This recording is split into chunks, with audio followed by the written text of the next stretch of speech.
প্রিয় দর্শক, আসসালামু আলাইকুম। কেমন আছেন সবাই? আশা করি অনেক অনেক ভালো আছেন। তো আজকে যে বিষয় নিয়ে আলোচনা করব সেটা হলো গরমে কিভাবে মুরগির বাচ্চাকে ব্রুডিং করবেন। মানে ব্রয়লার মুরগির বাচ্চা গরম গরমকালে কিভাবে ব্রুডিং করবেন এবং ব্রুডিং এ কি কি ঔষধ আপনারা ব্যবহার করবেন, সব বিষয় নিয়ে আজকে আপনাদের সামনে আলোচনা করব ইনশাআল্লাহ। তো আপনারা ধৈর্য সহকারে সম্পূর্ণ ভিডিওটি দেখবেন। আশা করি অনেক কিছু আপনারা শিখতে পারবেন। তো চলুন দেরি না করে ভিডিওটি শুরু করা যাক। তো প্রথমে আসি ঔষধের বিষয় নিয়ে। আপনারা ব্রুডিং এ কি কি ঔষধ ব্যবহার করবেন। তো প্রথমে আপনারা বাচ্চা খামারে আসার পূর্বেই এই যে হুবার এবং এই ব্রুডিংটি তৈরি করে রাখবেন এবং এই হুবারটি নিচে লাবিয়ে 1 থেকে 1.5 ঘন্টা আগে জ্বালিয়ে রাখবেন, যাতে এই জায়গাটি গরম হয়ে যায়।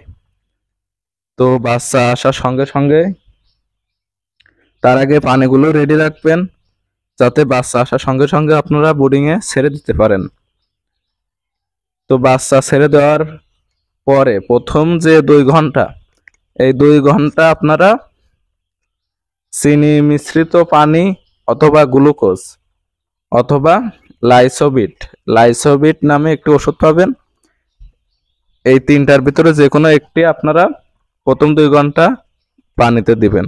হয় চিনি দিবেন, না হয় গ্লুকোজ, না হয় লাইসোবিট। তো প্রথম 2 ঘন্টা দেওয়ার পরে প্রথম যে 3 দিন, মানে বাচ্চার প্রথম যে 3 দিন বয়স, 1, 2, 3, এই 3 দিন বয়সে ভালো মানের একটি অ্যান্টিবায়োটিক আপনাকে চালাতে হবে, যাতে বাচ্চার নাভি শুকানোর জন্য, আরো বিভিন্ন রোগ প্রতিরোধ ক্ষমতা বাড়ানোর জন্য। তো এই প্রথম 3 দিন আপনারা অ্যামক্সিসিলিন অথবা রেনামক্স অথবা বিভিন্ন কোম্পানির বিভিন্ন ব্রুডিং এর জন্য অ্যান্টিবায়োটিক পাওয়া যায়, সেই ওষুধ আপনারা ব্যবহার করবেন। আমার মতে রেনামক্সই মানে ভালো মানের ঔষধ। আপনারা আপনারা রেনামক্স ব্যবহার করতে পারেন। তো প্রথম 3 দিন গেল। এবার আসুন চতুর্থ দিন। চতুর্থ দিন যদি কোনো সমস্যা না দেখা যায় মুরগির, যদি মুরগি সব সুস্থ থাকে, তাহলে সাদা পানি দিবেন, অন্য কোনো ওষুধ চালানোর দরকার নাই। আর যদি দেখেন মুরগির সমস্যা, যেমন মুরগির পায়খানা অথবা মুরগির পিছন সাইডে পায়খানা পাকানো, এমন কোনো সম্ভাবনা দেখলে আপনারা দুপুর বেলায় হেমিকো পিএইচ ওষুধটি চালাতে পারেন। কারণ বোর্ডিং এ কিছু কিছু সময় গ্যাস হয়, এই গ্যাস হওয়ার কারণে বাচ্চাদের আর কি পায়খানার যে সমস্যাটা এটা হয়, বাচ্চাদের পেটে গ্যাস হয়ে যায়। তো আপনারা পিএইচ চালাবেন। আর যদি মুরগি সুস্থ থাকে, তো সাদা পানি দিবেন, অন্য কোনো ওষুধ চতুর্থ দিন আপনারা চালাবেন না। তো এবার আসুন পঞ্চম দিন, মানে 5 দিন বয়সে। মুরগি যখন 5 দিন বয়স থাকবে, সকালবেলা কোনো ওষুধ দেওয়ার দরকার নেই যদি সুস্থ থাকে। দুপুরেও কোনো ওষুধ দিবেন না, রাতে গিয়ে ভ্যাকসিনটা দিবেন। অথবা আপনারা পঞ্চম দিন সকালে, 5 দিন বয়সে সকালেও ভ্যাকসিন দিতে পারেন, ঠান্ডার সময় সূর্য ওঠার আগে। তো রাতে দেওয়াই বেস্ট। তো আপনারা 5 দিন বয়সে রাতে মুরগিকে ভ্যাকসিন দিবেন, রানীক্ষেত যে ভ্যাকসিনটা আছে এটা। তো ভ্যাকসিন দেওয়ার পরে আপনারা চোখে দিবেন, ভ্যাকসিনটা মুরগির চোখে দিবেন। ভ্যাকসিন দেওয়ার পরে আপনারা AD3 ভিটামিন এই ওষুধটা দিবেন। এই ওষুধটা ভ্যাকসিন দেওয়ার পরে দিলে অনেক কাজে লাগে। তো এবার 5 দিন বয়স শেষ। এখন আসুন 6 এবং 7 দিন বয়স। মুরগির 6 এবং 7 দিন বয়সে কি ওষুধ দিবেন। আপনারা মুরগির 6 এবং 7 দিন বয়সে ভিটামিন B1 B2 দিবেন। সেটাও হয়তো বিভিন্ন এক এক কোম্পানি এক এক নামে বিক্রি হয়। আপনারা দোকানে গিয়ে B1 B2 বললেই দোকানদার দিয়ে দিবে। তো এটা আপনারা রাতে 6 এবং 7 দিন রাতে দিবেন, দিনে একবারই দিবেন। কোনো ওষুধ দিনে বারবার দিবেন না। অক্ত হিসেবে অক্ত একটি ওষুধ দিবেন। হয়তো সকালে একটি ওষুধ দিলেন, দুপুরে আবার সেই ওষুধ দিবেন না, প্রয়োজনে অন্য একটি ওষুধ দিবেন, কিন্তু দিনে একবারই দিবেন। তো 6 এবং 7 দিন B1 B2 দিবেন। এবং 8 এবং 9 এই 2 দিন আপনারা মুরগি সুস্থ থাকলে কিছু খাওয়ানোর দরকার না। অসুস্থ থাকলে যেমন মুরগির হাত পা পড়ে যেতে পারে, প্যারালাইসিস হতে পারে, অথবা অন্যান্য সমস্যা হতে পারে, সেক্ষেত্রে প্যারালাইসিসের সম্ভাবনা থাকলে এই 8 এবং 9 অথবা 7, 8, 9 এই 3 দিন ক্যালসিয়াম খাওয়াতে পারেন, জিঙ্ক, দুপুরে জিঙ্ক খাওয়াতে পারেন, রাতে লিভার টনিক দিতে পারেন। তো সুস্থ থাকলে এই ওষুধগুলোর কোনো প্রয়োজন নাই।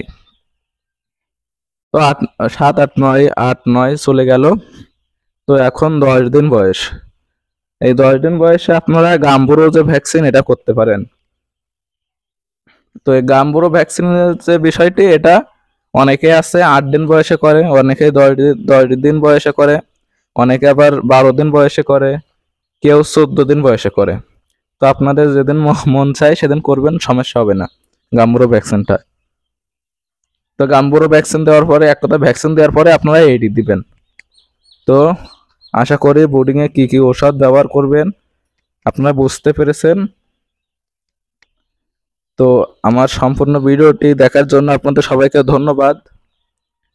এবং বোর্ডিংটি আপনারা ফাও কোনো ওষুধ বোর্ডিংয়ে খাওয়াবেন না। আপনারা যদি রোগ দেখেন তাহলে বোর্ডিংয়ে ওষুধ খাওয়াবেন, রোগ না দেখলে কোনো ওষুধই বোর্ডিংয়ে চালাবেন না। এতে করে আপনার মুরগির যে বাড়তি একটি ওজন আসতো, মুরগির যে ওজনটা আসে, ওজনটা আর কি আসে না বেশি ওষুধ খাওয়ানোর ফলে। তো আপনারা রোগ ছাড়া কোনো ওষুধ খাওয়াবেন না, চেষ্টা করবেন যত কম ওষুধ দিয়ে মুরগি পালন করা যায়। তো আজকে এ পর্যন্তই। আপনারা সবাই ভালো থাকবেন, সুস্থ থাকবেন। তো আরেকটা বিষয় হলো, আপনাদের অনেকেই আছে গরমকালে কতদিন বোর্ডিং করব, এই বিষয়টি জানতে চান। তো গরমকালে বোর্ডিং বলতে বোর্ডিং মানে কি, বোর্ডিং মানে হলো মুরগিকে তাপ দেওয়া। এই যে হুবারে ভালভ দিয়ে মুরগিকে তাপ দেওয়া। তো এই তাপটা কত ডিগ্রি রাখতে হবে এইটাই আর কি মেন।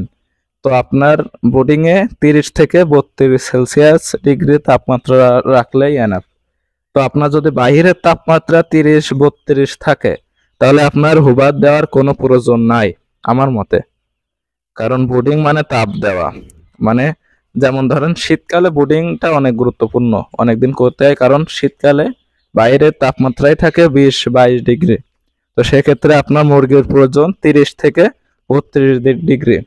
তো আপনার সেক্ষেত্রে হুবার ভালভ দিয়ে 20 থেকে 22 ডিগ্রি তাপমাত্রা 30 থেকে 32 আপনাদেরকে করতে হয়।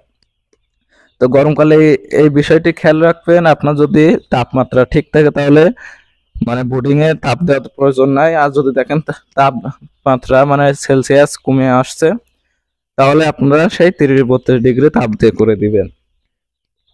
তো সেক্ষেত্রে আপনারা বোর্ডিং একদিন করতে পারেন গরমকালে, অথবা 3 দিন করতে পারেন। আর একটি বিষয়, আপনারা গরমকালে 24 ঘন্টা পেপারেই খাবার দিলে এনাফ। 24 ঘন্টা খাবার দিলে আপনার যথেষ্ট, তার বেশি দেওয়া লাগবে না। তো আশা করি সবাই বুঝতে পেরেছেন। আর সবাই যারা আমার চ্যানেল নতুন, মুরগি বিষয় গুরুত্বপূর্ণ তথ্য পেতে আমাদের চ্যানেলটাকে সাবস্ক্রাইব করবেন এবং আমাদের পাশে থাকবেন। আর আপনাদের যদি কোনো মতামত থাকে তাহলে কমেন্টে জানাতে পারেন, এবং আমি যদি কোনো ভুল তথ্য দিয়ে থাকি সেটাও কমেন্টে জানিয়ে আমাকে সাবধান করে দিতে পারেন, অথবা আর কি সচেতন করে দিতে পারেন কোনো ভুল হলে। তো আজকে এই পর্যন্তই।